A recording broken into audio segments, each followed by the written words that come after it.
your support is like, you know, blood in your veins, you know, to have the kind of support that I'm seeing and feeling, and with your hugs and, you know, your enjoyment, that's so huge. And I must thank Dora Wexell. Where are you, Dora? She just puts on a hell of a party, doesn't she? Yeah. I want to thank Mark Orgill, and I want to thank Tim Hayes, who hung the show today. And I want to thank my partner, Sean, who you will hear from after me. She made me go first. But anyway, the name of this exhibit, So Close, So Far, is because, you know, it's kind of a play on words, and as you walk around the exhibit, you'll find your own meaning within the title of the show, and I won't belabor that. But I think Sean and I, you know, Sean's work is, this is all about landscape, and so Sean's look is a far away look, perhaps, and my look is a very up close look. But then, you know, there are all sorts of dichotomies within that theme. So, as many of you know, or some of you know, my father was a photographer, and he used to tell me, Suzi, you must let the camera show you the world, because the world is both bigger and smaller than your dreams. And I was like, okay, that's good, you know. And also, as many of you know, my work, my artwork has always been about the journey.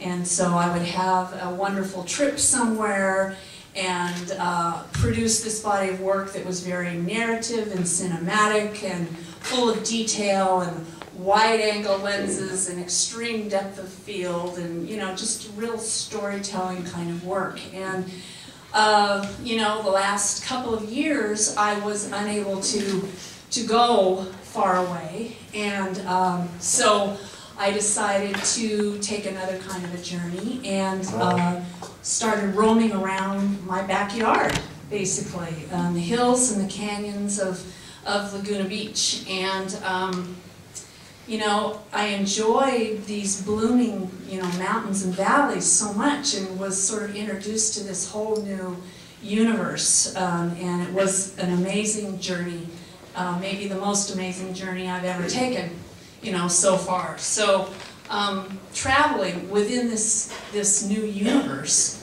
I discovered these tiny beings kind of clinging to life. And you know, this is not a benign environment. There's fire, there's flood, there's drought, and it's tough. And yet these people, you know, these beings, they cling to life and they bloom and they're beautiful. And I just decided I had to try to capture them at the peak point of their ferocity and their life and their exuberance. And so that was my mission. That was the new journey. And as I began getting to know my subjects, I actually started hearing them talk to me. And because each one of these was the result of many, many, many visits. Very many times, we spend a lot of time together, because these aren't just random things. These are very purposeful. And so I brought a notebook along and started writing down the words. And so my work always has text embedded in it somewhere. And the words, what I wanted to do was put them into each piece like a whisper from them to you. And you can read them Japanese style. They read vertically. And so you will see or understand maybe what they have to say. And that's why I call this side of the room dialogues, because that's what happened. We ended up having a dialogue and a conversation. And then finally, you know, each portrait here is an invitation into their vast universe.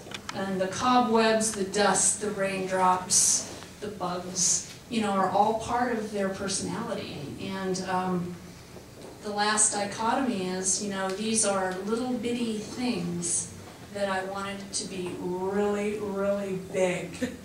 And I think maybe this is all a way of saying I think my dad was right. You know, the camera can show you the world that is both bigger and smaller than your dreams.